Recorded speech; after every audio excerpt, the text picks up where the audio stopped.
Hi guys, this is Vineet, and in today's video we will discuss about error functions in SQL Server.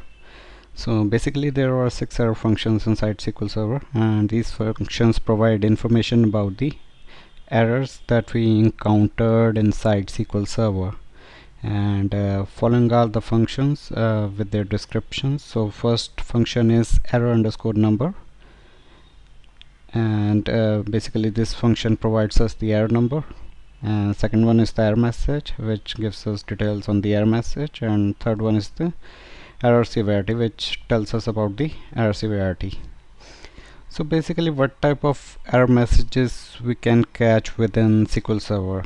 Error messages that have severity from 11 to 19 can be caught within SQL Server, and errors with severity 20 and basically error starting severity 20 are so severe that whenever these error happen, SQL Server terminates the connection, and it does not give the chance to the code to catch the exception and to execute the catch block, or you can say code in the catch block. So basically we can only catch error messages with severity from 11 to 19, and messages with severity 0 to 9 are considered as informational messages, and these are always passed to the client. Client refers to someone who is calling the SQL Server function. It may be an application, so these informational messages will be passed to the client application, and they are not accessible to the SQL Server. So whomever is the caller of those functions, the messages will be passed to the client itself, and these messages are not accessible within SQL Server. And messages with severity 10 are also informational, but SQL Server converts them into severity 0 internally due to compatibility reasons. So earlier we talked about these 3 error messages error functions you can say, and rest of the 3 are error state, which gives us information about the error state, and it is an integer in the range from 1 to 255.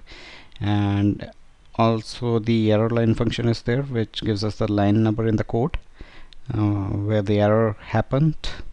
And third one is the error procedure, which gives us detail on the stored procedure where the error had happened, and if the error does not happen in the stored procedure, the function returns a null.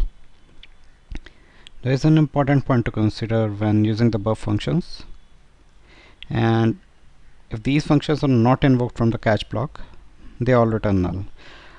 So the use of these 6 functions are within the catch block. If we call these functions outside of catch block, and they will just return null, and that is not useful at all.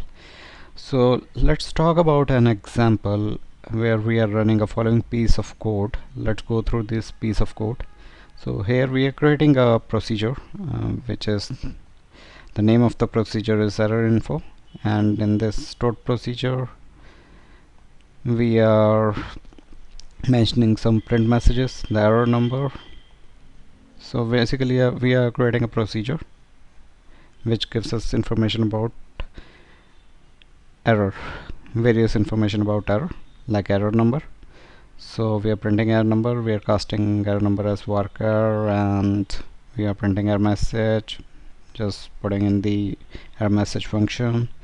Then the error severity, we are casting error severity as worker. Error state, also casting it as worker. Error line, also casting it as worker. And the error procedure, here we are coalescing error procedure or not within procedure. So if the error occurs within the procedure, it gives the procedure number, otherwise it will give not within the procedure instead of giving us null. You can also read more about coalesce function on SQL Server books online, or you can check various other online resources. So up till this point we have created a stored procedure. Now we are creating another stored procedure, and this procedure is named add row to table 1. here we are defining a temporary column integer type. The column name is key column. The second temporary column, column 1 as integer, column 2 as varchar 15, and we are setting no count as on, and we are executing the try block within this stored procedure. So we are setting no count to on, and we are defining the try section. So in the try section we are checking a piece of code where we are inserting value into table 1, insert into dbo.table1. I hope table 1 already exists, I think otherwise it will create the table 1 automatically. So here we are inserting into table 1 key column, column 1, column 2 values which are passed by the stored procedure. These are the parameters, all the input parameters of the stored procedure. It takes those values from the stored procedure and insert those values within the table 1. So if there is any violation of this particular, in our earlier video we will discussed about table 1, where let me take you there. So this is the format for table 1, where we had defined 3 columns. First one is the key column, which is a primary key, and the column 1 has a null has a constant defined on it where it cannot accept values less than 0. And this is basically the structure of this table 1. We can create it separately as well, but let's go to the error functions and continue to check this code. So this code is trying to insert values into the table 1, and in the begin catch block we are executing the error info stored procedure, which gives us details about the error message if any exception arises out in the try block. Now run the code below to execute add row to table 1 procedure within valid value for column 1. So I think table 1 should be defined first, so we need to execute code for that. We will do that. So here we are executing the stored procedure add row to table 1 and we are passing negative value to column 1, which causes the violation of check constant, because table 1 column 1 has a check constant defined on it. So when we execute the above code, it will gives us messages like this: the error number and the error message, which tells us about violation of check constraint, and the error severity is 16, error state is 0, error line number is 11. Alright, and error procedure, it is giving the name of the stored procedure. So let's go ahead and run our SQL environment. So give me a minute, let me open VMware workstation player.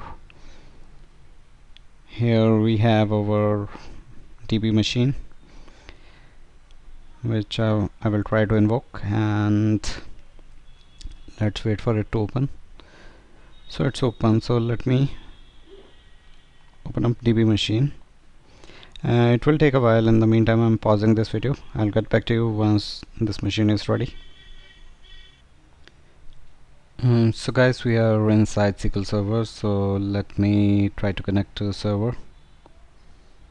And after connecting to the server, I will select the Northwind database, waiting for it to get ready. So under databases, we'll check whether we have Northwind database. So here we are working on table 1, so let's check whether we have table 1 defined over here. Otherwise we need to create that table. So yeah, we have table 1. We had truncated it but not totally deleted this table. Otherwise we had used the drop command. So let's see what do we have inside table 1 as of now. So I've clicked on the new query button to open up a new query window. Let's wait for it to open up. So yeah, we are ready with the new query window. So let me quickly run a select statement against table 1 to see what all is inside table 1. So we have nothing inside table 1, but we have these 3 columns defined, where we have a check constant defined on column 1 where it cannot accept the negative value. So let me take you back over to the code. Let's run this code in a sequence of steps. So first of all, I am creating the stored procedure, so I've copied till go statement and starting from the create or alter procedure statement. Let's go back to virtual machine, so delete this code and paste this code. So here we are creating an error info stored procedure with all the error details, which calls all the error functions. So let's execute this query. Okay, this part got selected, so I need to execute it again. So okay, now the stored procedure is created. Let's remove this and go back to notes. Second, I am creating this new stored procedure, which basically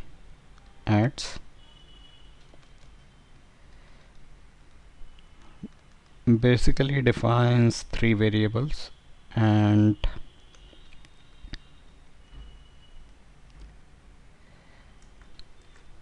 let me first paste the code inside SQL Server. Let's open up a new query window and we'll paste the code over there. So let's open up new query window. So here we are defining a stored procedure at row to table 1 with 3 temporary variables of 2 of integer type, 1 of variable character type, and we are setting no count to on. We are in the try. Within the stored procedure we are also executing the try block.